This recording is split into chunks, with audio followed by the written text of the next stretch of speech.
अस्सलाम वालेकुम dear students, कैसे हैं आप सब। उम्मीद करता हूं कि आप सब घर वाफियत से होंगे। तो आज के लेक्चर में हम डिस्कस करेंगे प्रेडिक्टर करेक्टर मेथड्स। तो चलिए आइए हम इसको स्टार्ट करते हैं। कहता है the methods so far has been discussed to solve differential equation numerically are self starting and one step methods as we only required a starting condition for approximation. कहता है कि इससे पहले जो हम मेथड्स करके आए हैं उसमें एक स्टेप में ही ये चीज़ों को ना सोल्व कर दिया जाता था। स्टार्टिंगली एंडिंग तक पहुंच गए, एक स्टेप मेथड होते थे वो।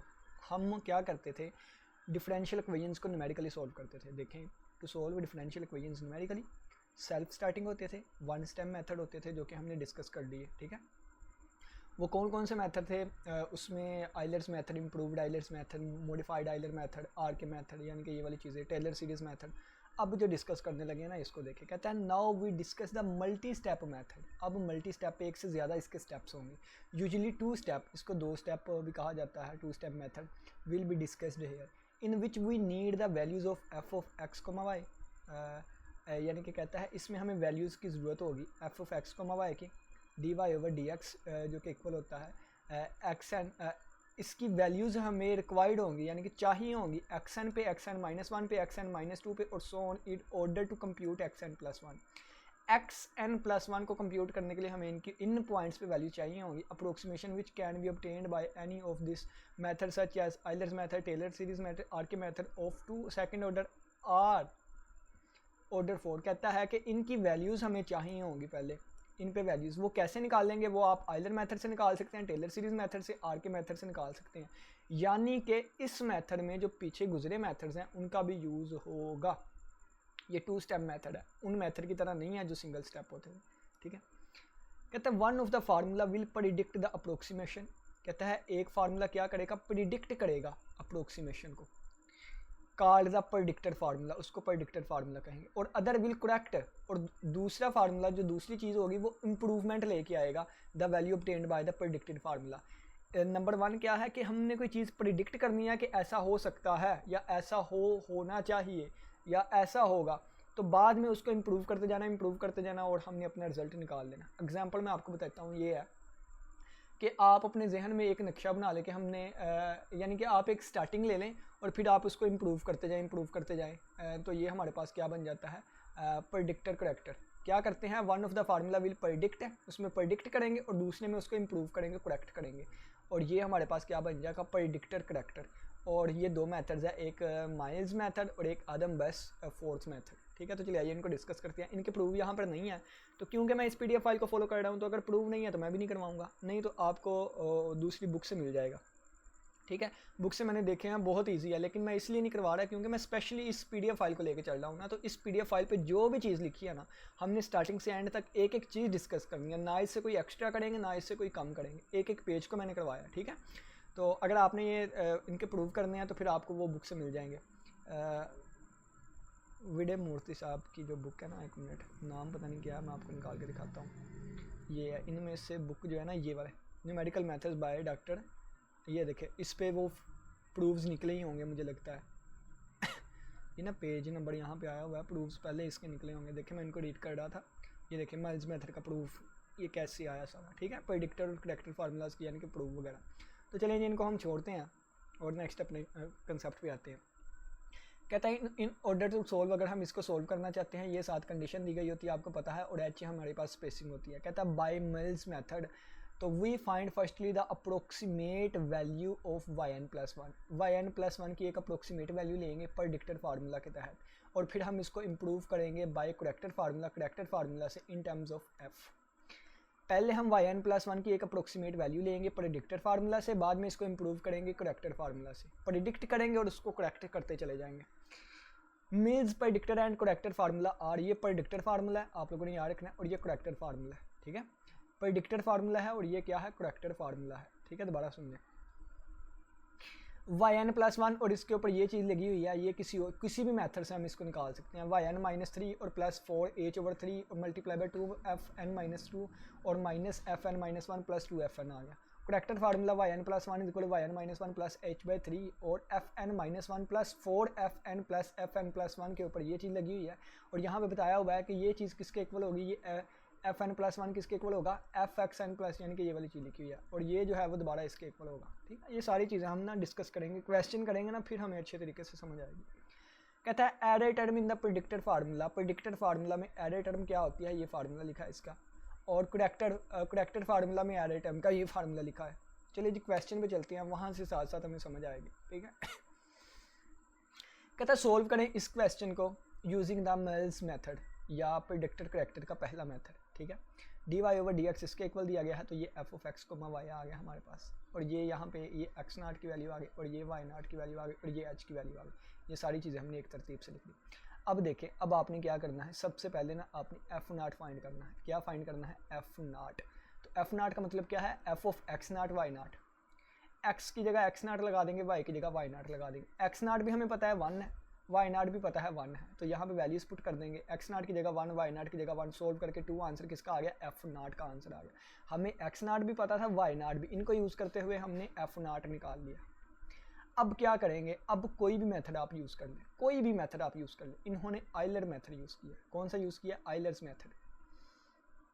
आइलर्स को मेथड को यूज़ करते हुए अब हम y1 निकालेंगे। क्या निकालेंगे, y1। तो y1 का फार्मूला क्या होता है, आइलर मेथड में हमने सिखाया था क्या कि yn प्लस 1 बराबर होता है yn plus h f of x n y n. अगर n की वैल्यू मैं 0 पुट करूँगा ना, तो ये चीज़ बनेगी y1 is equal to y naught plus h और एफ ऑफ एक्स 0 और y0, ये चीज़ बन जाएगी। ठीक है, और अब इसको मैं रेज कर दूँ नीचे वाले को, क्योंकि ये तो मैंने इन जनरल लिख दिया था। अब देखें, वाई नाट की वैल्यू हमें पता है कितनी है, 1 है। ठीक है, यानी कि ये लगा देंगे वाई नाट की वैल्यू। एच की वैल्यू हमें पता है 0.1 है, इसकी वैल्यू अभी हम 2 निकाल के आए हैं, तो यहाँ से क्या आ जाएगी, y1 की वैल्यू भी आ गई। जब वाई नाट था तो FO0 फॉर्म फाइंड कर लिया था, अब y1 की वैल्यू निकल आई है हमारे पास, तो अब F1 हम निकाल लेंगे। F1 क्या आएगा, एफ ऑफ x1 y1। ठीक है, अब ये यानी कि क्या होगा, अगर यहाँ पे x1 y1 की है तो यहाँ भी x1 y1 आएगा। ये वाली चीज़ बन जाएगी। वैल्यूज पुट करेंगे x1 की y1 की। ठीक है, तो अब x1 की उन्होंने 1.1 वैल्यू ली है। अब आप कहेंगे कि x1 की वैल्यू कहाँ से आ गई, तो ये देखें, x0 कितना था, 0 था। x0 कितना है, 0 नहीं 1 है, x0 1 है ना, तो x1 की वैल्यू क्या होगी, इसमें h को ऐड कर दे, 1 प्लस h, तो 1.1 बन जाएगा, 1.1 बन जाएगा। x2 निकालना हो तो 1.1 में h ऐड कर दे, तो वो कितना बन जाएगा, वो बन जाएगा 1.2 बन जाएगा। x3 निकालना हो तो वो 1.3 बन जाएगा, यानी कि ये 100 चलता जाएगा, जहाँ तक मर्जी कर लें आप। ठीक है, और x5 तक जाना है हमने, कहाँ तक, x5 तक, x की वैल्यू 1.5 तक, तो ये x4 कितना बन जाएगा, 1.4 बन जाएगा, और x5 कितना बन जाएगा, 1.5 तक बन जाएगा।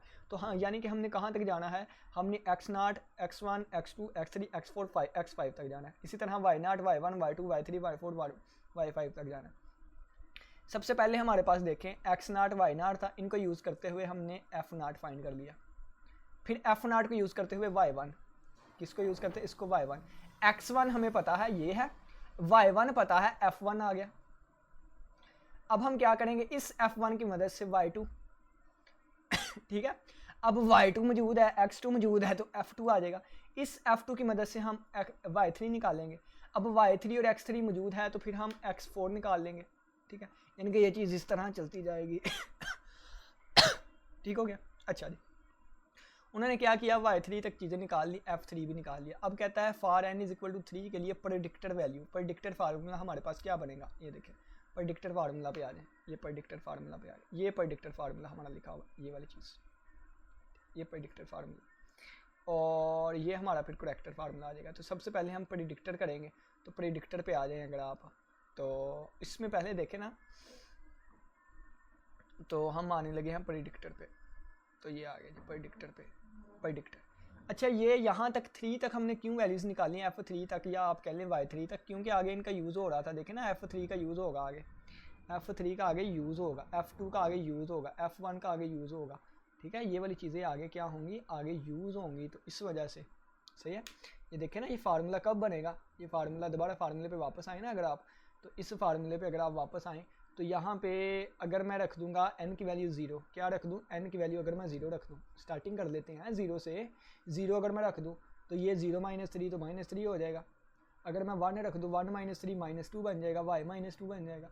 अगर मैं 3 रख दूँ तो 3 माइनस 3 0, ये तो 0 हो रहा है, 3 रखने पे ये चीज़ क्या हो रही है, 0 हो रही है। तो यानी कि 3 वैलिड है, ठीक है, 3 वैलिड है। यहाँ पे 3 माइनस 2 1 हो जाएगा, यहाँ पे 3 माइनस 1 2 हो जाएगा, यहाँ पे 3 3 हो जाएगा, यानी कि यहाँ पर 3 वैलिड है। तो 3 पुट करेंगे, n की वैल्यू 3 पुट करूँगा तो यहाँ पे y0 आ जाएगा, यहाँ पे f1, यहाँ पे f2 और यहाँ पे f3 आ जाएगा। तो f3 तक मुझे वैल्यूज़ चाहिए, तो उन वैल्यूज़ को निकालने के लिए मैंने यहाँ तक कैलकुलेशन की, ठीक है, उन वैल्यूज़ को निकालने के लिए यहाँ तक कैलकुलेशन की। ये देखें ना, f3 पे आन के फिर हमने रोक दिया है। तो y4 की प्रेडिक्टेड वैल्यू यानी कि वो जब n की जगह पे वहाँ पे 3 पुट किया तो ये वाला फार्मूला आ गया। यहाँ पे जो वैल्यूज़ हमने ऊपर फाइंड किया वो सारी पुट कर देंगे, तो ये हमारे पास है y4 के ऊपर वो आ गया डैश वाला, ठीक, y4 के ऊपर डैश। अब इसकी मदद से हम f4 के ऊपर डैश ये फाइंड कर लेंगे। इसका फार्मूला क्या है, इसका फार्मूला वहाँ पर लिखा हुआ है, मैं आप लोगों को दिखाता हूँ। ये वाली चीज़ है, इसका फार्मूला भी लिखा है, ये देखें, ये आ जाएगा। ये किसके बराबर होता है बच्चों, इसके बराबर होता है, ठीक है। तो ये वाली चीज़, इसकी वैल्यू हमें पता है और ये वाली वैल्यू भी हमारे पास मौजूद है, क्योंकि मैंने सारे पॉइंट्स आपको निकाल के दिखाए हैं, x0 x1 x2। तो यानी कि कहने का मतलब ये है कि ये वाली चीज़ अब निकालने लगे हैं। तो इस वाली चीज़ को कैसे निकालेंगे, यहाँ पे पुट करके, यानी कि ये दिया था ना, यहाँ पे अगर मैं x4 और y4 डैश कर दूँ तो यहाँ पे y4 डैश बन जाएगा। तो यहाँ पे y4 की वैल्यू, यहाँ पे x4 की वैल्यू जो है वो मैं पुट करूँगा। x4 कितना है, 1.4 है, ठीक है। तो x4 कितना है, 1.4 है, यानी कि ये x4 जो है 1.4 का स्क्वायर यहाँ पे ये आ गया। यहाँ पे y4 के ऊपर ये वाली जो वैल्यू अभी निकाल के आए हैं ये पुट करके ये वाली चीज़ भी आ गई। अच्छा जी, अब हम चलते हैं करेक्टेड वैल्यू पे। किस पे, करेक्टेड। ये प्रेडिक्टेड वैल्यू आ गई। अब करेक्टेड वैल्यू का फार्मूला लिखें, उसमें भी n की वैल्यू वही पुट करेंगे। तो n की वैल्यू 3 पुट की तो ये फार्मूला बन गया। यहाँ पे तमाम कीमतें पुट कर दी तो हमारा जवाब आ गया। बस क्या आ गया, जवाब आ गया, ठीक, ये जवाब आ गया। अब यहाँ पे n की वैल्यू हम 3 लेके चले थे, अब n की वैल्यू कितनी लेके, 4 लेके चलेंगे और यही चीज़ करेंगे प्रेडिक्टेड वाली और करेक्टेड वाली। फिर हम n की वैल्यू जो है ना वो 5 लेके चलेंगे, फिर n की वैल्यू कितनी लेके चलेंगे, n की वैल्यू फिर 5 लेके चलेंगे।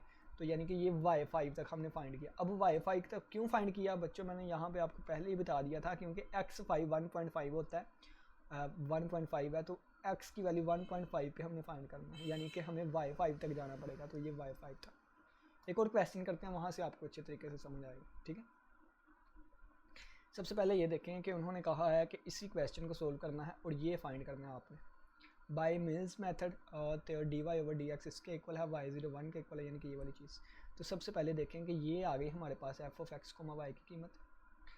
x0 कितना है, 0 है, और y0 1 है, और h ये फ़र्क है। अच्छा, यहाँ पे देखें x0 कितना है बच्चों, 0.0 है। x1 कितना होगा, इसमें h ऐड कर दे 0.1। x2 कितना होगा, 0.1 मज़ीद ऐड कर दे तो 0.2। x3 कितना होगा, इसमें 0.1 मज़ीद ऐड कर दे तो 0.3। और x4 कितना होगा, 0.4। तो हमने कहाँ तक जाना है, 0.4 तक ही जाना है, यानी कि हमने सिर्फ और सिर्फ यहीं तक रहना है, ठीक है, यहाँ तक। यानी कि हमें वैल्यू किसकी चाहिए, y4 की चाहिए। अगर y4 की वैल्यू चाहिए तो यहाँ पे फार्मूले में क्या पुट करना पड़ेगा, तो फार्मूले में हमें 3 पुट करना पड़ेगा, n की वैल्यू 3 पुट करनी पड़ेगी। तो सबसे पहले देखें, जब फार्मूले में हम n की वैल्यू 3 पुट करेंगे ना, y3, तो ये प्रोडक्टर के लिए आ जाएगी, ये करेक्टर के लिए आ जाएगी। 3 पुट करूँगा तो y4 बन जाएगा, ये भी 4 बन जाएगा, ठीक है। और y4 का मतलब क्या है, y4 का मतलब होगा कि x4 पे कीमत, और x4 कितना है, 0.4 है, तो 0.4 पे कीमत। तो ये हमारा रिक्वायर्ड आंसर होगा। तो y4 बनाने के लिए n की वैल्यू मुझे 3 रखनी पड़ेगी। n की वैल्यू कितनी, 3 रखनी पड़ेगी। तो n की वैल्यू जब 3 रखूँगा, तो जब n की वैल्यू यहाँ पे 3 रखी तो ये क्या बन गया, ये y0 बन गया, ये 1 बन गया, ये 2 बन गया, ये 3 बन गया। तो मुझे f1 f2 f3 की वैल्यू चाहिए और मुझे इसकी वैल्यू भी चाहिए, ठीक है, ये वाली चीज़ भी। तो ये सारा इस तरीके से करेंगे हम। तो उन्होंने क्या किया है, उन्होंने ये टेलर सीरीज़ मेथड से किया। आप जो सा मर्जी मेथड यूज़ कर लें, आइलर मेथड ही सबसे बेस्ट है, वही यूज़ कर लें आप। नहीं तो ये टेलर सीरीज़ से किया। तो टेलर सीरीज़ मेथड क्या होता है, ये मैंने आप लोग को सिखाया हुआ है, आप जाके लेक्चर देख सकते हैं। ये सारा हम क्यों कर रहे हैं, सिर्फ और सिर्फ f0 f1 f2 फाइंड करने के लिए। तो देखिए, इन्होंने एट द एंड वो चीज़ें फाइंड की होंगी, यानी कि ये एट द एंड अगर आए ना हम, तो ये देखें f0 f1 f2 और f3 फाइंड किया हुआ है ना, इसके लिए हमने ये टेलर सीरीज़ मेथड लगाया। यहाँ पे आइलर मेथड यूज़ कर लिया था हमने इनको फाइंड करने के लिए। देखें ना, आइलर मेथड यूज़ कर लिया था f1 f2 f3 को फाइंड करने के लिए, ठीक है। यहाँ पे टेलर मेथड उन्होंने यूज़ कर लिया। अब प्रेडिक्टर करेक्टेड फार्मूला में n की वैल्यू 3 पुट करेंगे। क्यों पुट करेंगे आपको बताया है, क्योंकि 3 पुट करूँगा तो y4 आएगा, और y4 ही तो हमें चाहिए, ठीक है, y4 ही तो हमें चाहिए। ये देखें ना, तो ये 3 पुट करूँगा अगर मैं, तो ये फार्मूला बन जाएगा, ये वैल्यूज़ पीछे वाले से हम पुट कर देंगे यहाँ पे, तो ये जवाब आ जाएगा।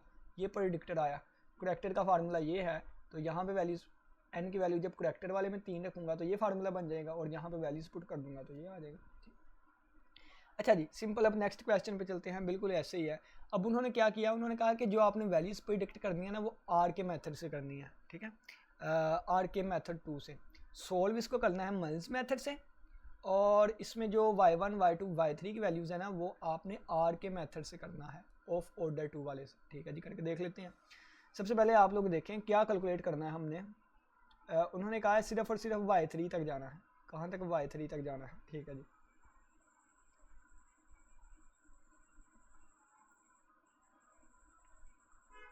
तो ये देखें y3 तक हम f3 फाइंड कर सकते हैं। तो जब f3 फाइंड हो जाएगा तो इसका मतलब क्या है, n की वैल्यू 4 होगी। n की वैल्यू 4 होगी तो f3 तक का फार्मूला बनेगा ना। देखें f3 कब तक यूज़ हो रहा है, सबसे छोटा f1 f2 f3 तक यूज़ हो रहा है। कब?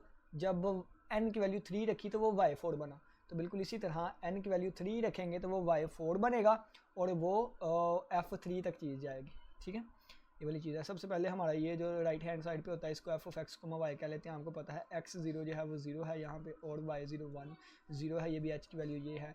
तो सबसे पहले हम क्या करेंगे, f of 0 y of 0 find करेंगे, k1 k2 की वैल्यूज़ फाइंड करेंगे। ठीक है, k1 k2 की, उससे फिर यानी कि सबसे पहले ये देखें k1 k2 की आर के मेथड्स का आया हुआ है, वहाँ से देख लीजिएगा।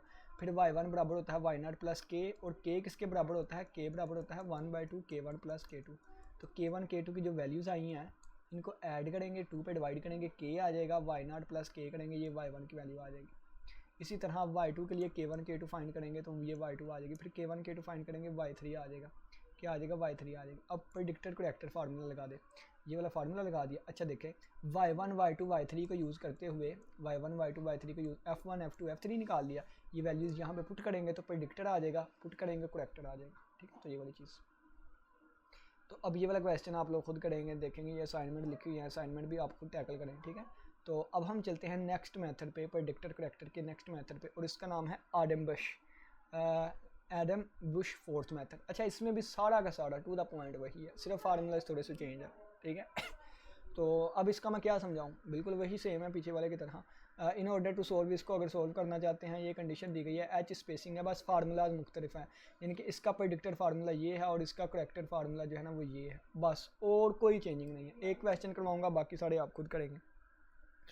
इसको हम सोल्व करना चाहते हैं तो एफ ऑफ एक्स को वाई ये हो जाएगा, एक्स नाट की वैल्यू 1 है और वाई वन नाट की वैल्यू 1 है, एच ये है, तो ये हमने फाइंड करना है y ऑफ 1.5। अब देखें कैसे फाइंड करेंगे। एक्स नाट की वैल्यू कितनी है? 1 है, इसमें 0.1 स्टेप ऐड किया तो क्या बन जाएगा, x1 इज इक्वल टू 1.1 बन गया, x2 इज इक्वल टू 1.2 बन गया, x3 इज इक्वल टू 1.4 बन गया, और 1.3 बन गया, और x4 1.4 बन गया, और x5 इज इक्वल टू 1.5 बन गया। तो यहाँ तक हम क्या करेंगे, यानी कि x5, तो y की वैल्यू 1.5 पे, यानी कि y की वैल्यू 1.5 x5 के इक्वल है, इस पे यानी कि y5 करना चाहते हैं। अगर y5 फाइंड करना चाहते हैं, क्या y5 फाइंड, तो यहाँ पे y5 अगर बनाना चाहते हैं तो इसके लिए n की वैल्यू 4 रखनी पड़ेगी। जब n की वैल्यू 4 रखेंगे तो यहाँ पे भी n की वैल्यू 4 रखनी पड़ेगी। जब n की वैल्यू यहाँ पर 4 रखेंगे ना, किसकी, जब n की वैल्यू यहाँ पर 4 रखेंगे तो यहाँ पे y3 बन जाएगा। ठीक है, y4 बन जाएगा। n की वैल्यू 4 रखेंगे ना तो y यहाँ पे y4 बन जाएगा। इस 4 के लिए भी पीछे एक प्रेडिक्टर फार्मूला लगाना पड़ेगा। देखिए मैं आपको समझाता हूँ ये चीज़। x0 था, x1 1.1 है, x2 1.2 है, और x3 1.3 है, और x4 1.4 है, और x5 1.5 है। हम फाइंड करना चाहते हैं y ऑफ 1.5 का मतलब क्या है, x5 पे कीमत, तो ये बन जाएगा y5, ये फाइंड करना चाहते हैं। प्रेडिक्टर के लिए जो फार्मूला है उसमें भी yn प्लस 1 है। ठीक है, ये वाला इस तरह फार्मूला, और यहाँ पे आ जाता है yn और प्लस समथिंग, और ये करेक्टर के लिए जो फार्मूला है ये भी क्या है, yn प्लस 1, और फिर ये इस तरह चीज़ आ जाती है। ठीक है, ये वाली चीज़ है। अब आप देखें y5 फाइंड करना चाहते हैं तो y5 कब आएगा, जब n की वैल्यू 4 पुट करूँगा। तो ये पहले मैं n की वैल्यू 4 पुट करूँगा, जब n की वैल्यू मैं 4 रखूँगा ना तो ये बन जाएगा y4 प्लस 1 y5, ये वाली चीज़, और इज इक्वल टू यहाँ पे क्या बन जाएगा y4 और ये प्लस सो ऑन, और यहाँ पे जब n की वैल्यू 4 रखूँगा तो ये y5 बन जाएगा, ये वाली चीज़। ठीक है, ये वाली चीज़ बन गई। अब यहाँ पे y4 आ रहा है, तो पहले मुझे y4 तो पता होना चाहिए ना, तो y4 निकालने के लिए मुझे यहाँ पे n3 रखना पड़ेगा, यानी कि ये n की वैल्यू मैं पहले 3 रखूँगा तो यहाँ पे ये चीज़ बन जाएगी क्या, ये चीज़ बन जाएगी y4 प्रेडिक्टर के हिसाब से y4 is equal to y3 और प्लस ये वाली चीज़, और फिर यहाँ पे क्या आ जाएगा y4 इज इक्वल टू ये वाली चीज़। देखिए बच्चों मैं आपको बताता हूँ, x0 x1 x2 x3 x4 x5 था, हमें y 1.5 चाहिए, 1.5 x5 के इक्वल है, ठीक है। यहाँ से y5 यानी कि फिर ही निकलेगा जब n की वैल्यू यहाँ पे 4 रखूँगा, जब 4 रखी तो यहाँ पे y4 बन जाता है, तो y4 पहले हमें पता होना चाहिए, तो y4 पहले n की वैल्यू 4 रख के निकालूंगा, ठीक है। और इसमें y3 आ रहा है, ये y3 y2 y1 जो है वो हम पीछे से निकाल लेंगे, और इसके रिस्पेक्ट हमें f0 f1 f2 f3 भी मिल जाएगा, वो फार्मूला सारे पुट हो जाएंगे, यानी कि इतनी को कैलकुलेशन करनी पड़ेगी सिर्फ हमें। अब मैं यहाँ से आप लोग को समझाता हूँ। सबसे पहले हम क्या करेंगे, ये लिखा हुआ है, कहाँ गया हमारा सोल्यूशन, ये है। तो सबसे पहले हम बच्चों क्या करेंगे, सबसे पहले ना हम f0 f1 f2 f3 ये वाली चीज़ें फाइंड करेंगे। आइलर्स मेथड सबसे आसान जो है ना उन्होंने वो यूज़ किया, तो f0 f1 f2 f3 find करेंगे, ये आ गया y1 y2 y3 आ गया। अब बच्चों क्या होगा, n की वैल्यू 3 रखी तो ये वाला आ गया, y4 का आंसर आ गया, क्या आ गया, y4 का पूरा आंसर आ गया। ये आ गया प्रेडिक्टर वाला। अब करेक्टर वाले पे चलेंगे, जब करेक्टर वाले पे गए ना तो ये करेक्टर वाला आ गया, y4 का आंसर आ गया, ठीक है। अब क्या करेंगे, देखें n की वैल्यू 3 रखी थी, वो 3 क्यों रखी थी वो मैंने सारा आपको समझा दिया हुआ है, देखें ना ये वाली चीज़ हमने कर ली हुई है। अब ये वाली चीज़ हमने अब इस पे करने लगे हैं, n की वैल्यू 4 रखूँगा अब, तो n की वैल्यू मैंने 4 रखी तो ये y5 बन जाएगा, ये प्रेडिक्टर का बन जाएगा, फार्मूला पुट करके सारी कीमतें पीछे हमने निकाल तो ली हैं, तो ये करेक्टर का बन जाएगा और that is our required answer आएगा, ठीक है। इसी तरह ये आगे जितने क्वेश्चन आपने देखते हैं आप इसको देख सकते हैं, ठीक है। कहता है डिफरेंशियल इक्वेशन विद बाउंड्री वाली condition when y is equal to 0 x is equal to satisfying and x and y table use to obtain the y/dp the value of 1x is equal, यानी कि ये हमें दिया गया है differential equation. इसको पहले आप सिंपल फॉर्म में ले आए ना, इस तरह ये फॉर्म आ गया। इसमें ये हमारे पास वैल्यू आ जाएगी f x y की, x नॉट कितना है, x नॉट 0 है, y नॉट कितना है, y नॉट भी 0 है, और ये h कितना है 0.2 का है फ़र्क, ठीक है। तो इसको नेक्स्ट हम लेके चलेंगे।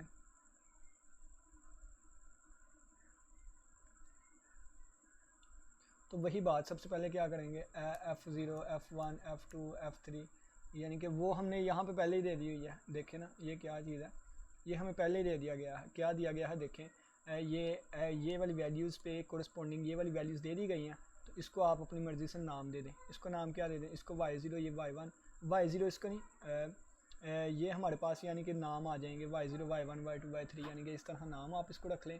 तो y वाली चीज़ें आ गई, तो फिर f वाली भी हम फाइंड कर सकते हैं। देखें ना y नॉट की वैल्यू उन्होंने 0 पुट की हुई है, वो हमें गिवन थी क्वेश्चन में इनिशियल कंडीशन से। y1 की वैल्यू ये दी गई है, y2 की वैल्यू ये, यानी कि ये आप कह लें कि ये क्या है, ये असल में y1 y2 y3 और y4 की वैल्यूज़ है, ठीक है।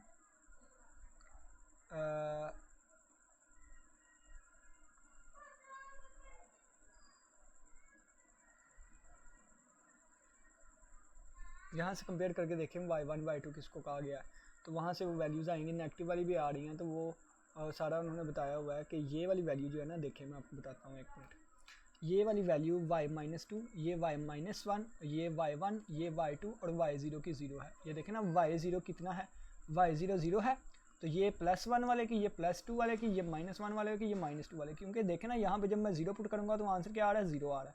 तो x0 पे आंसर y0, x1 पे आंसर y1, x2 पे आंसर y2, x-1 पे y-1, x-2 पे y-2, ये वाली वैल्यूज़ आ गई। ये वहाँ पे पुट करके हमारे पास वो फंक्शंस आ जाएंगे, वो फंक्शंस बाद में आप इसमें लगा लें और लगा के देखें, क्योंकि ये देखें ना जब मैं y3 पुट करूँगा ना यहाँ पे माइनस वाली चीज़ें भी बन जाएंगी, ठीक है। तो फिर वो भी यानी कि वैल्यूज़ वगैरह यूज़ हो जाएंगी। तो ये हमारे पास आगे इसको देख लें, यानी कि इसमें भी आप इजीली इसको सोल्व कर सकते हैं। तो ये वैल्यूज़ हमें पहले ही दे दी गई हैं उन्होंने खुद, यानी कि इसमें हमें निकालना नहीं पड़ेगा, उन्होंने खुद दिया हुआ है, तो इसको सोल्व करेंगे। तो बाकी नेक्स्ट क्वेश्चंस ही आ रहे हैं, क्वेश्चंस आप खुद कर लेंगे क्योंकि मैंने आपको मेथड बता दिया। ये असाइनमेंट वाले क्वेश्चन है, इसको आप देखें और सोल्व करें। उम्मीद करता हूँ कि आज के लेक्चर की समझ आई होगी। किसी बच्चे का कोई भी क्वेश्चन वाला लास्ट में पूछेगा। ये आ गया है right the millions algorithm for solving the initial value problem. ये उसमें आपको बताया गया है कि इसका आप लोगों ने एल्गोरिथम लिखना है। तो यानी कि मिलियंस के ज़रिए जो है ना वो कैसे क्वेश्चन को टैकल करते हैं। तो सबसे पहले हमें ये चीज़ दी होती है, ये चीज़ दी होती है। आपने लिखना है ये प्रेडिक्टर का फार्मूला है, ये करेक्टर का फार्मूला है। फिर आपने लिखना है कि किसी भी मेथड को यूज़ करते हुए ना, सबसे पहले तो आपने y0 और f0 फाइंड करना है। फिर किसी भी मेथड को आप यूज़ कर लें y1 y2 y3 फाइंड करने के लिए। तो किसी भी मेथड को आप यूज़ कर लें y1 y2 y3 फाइंड करने के लिए। वहाँ से x1 x2 x3 भी होगा, f0 y0 f(0) y(0) और f(0) f(1) f(2), यानी कि वो सारी कीमतें निकाल के बाद में आप लोगों ने फार्मूलाज में पुट ही करनी है सिर्फ, ठीक है। यानी कि फार्मूलाज वगैरह में पुट कर देंगे तो ये सारा लिखा हुआ है। पहले प्रेडिक्टर में पुट करेंगे, फिर करेक्टर में पुट करेंगे, क्योंकि करेक्टर में प्रेडिक्टर वाले का यूज़ होता है ना। तो फिर कंटिन्यूइंग दिस से तो जहाँ तक हमने जाना है वो हमारा रिक्वायर्ड आंसर आ जाए करेगा। पहला स्टेप क्या है कि सबसे पहले आपने क्या करना है कि y0 और f0, फिर आपने किसी को भी यूज़ करते हुए इनकी वैल्यूज़ फाइंड करनी है। फिर तीसरे स्टेप में क्या है कि आप लोगों ने f1 f2, ये देखें ना ये क्या लिखा हुआ है f1, ये क्या है f2 f3, ये वाली चीज़ें फाइंड करनी है। फिर आपने क्या करना है प्रेडिक्टर में पुट करनी है। फिर आपने करेक्टर फार्मूला लगा लेना है और इसको कंटिन्यू करना है जहाँ तक ज़रूरत हो, ठीक है। ये नेक्स्ट आ गया है solution of system of differential equation. तो इसको इंशाल्लाह हम नेक्स्ट लेक्चर में डिस्कस करेंगे। तो यहाँ तक किसी बच्चे का कोई भी क्वेश्चन लाजमी पूछिएगा। इसी के साथ इजाज़त दे, अपना बहुत से ख्याल रखिएगा। इंशाल्लाह फिर मुलाकात होगी एक नई लेक्चर के साथ। तब तक के लिए इजाज़त दे। अल्लाह हाफिज़, अल्लाह निगहबान।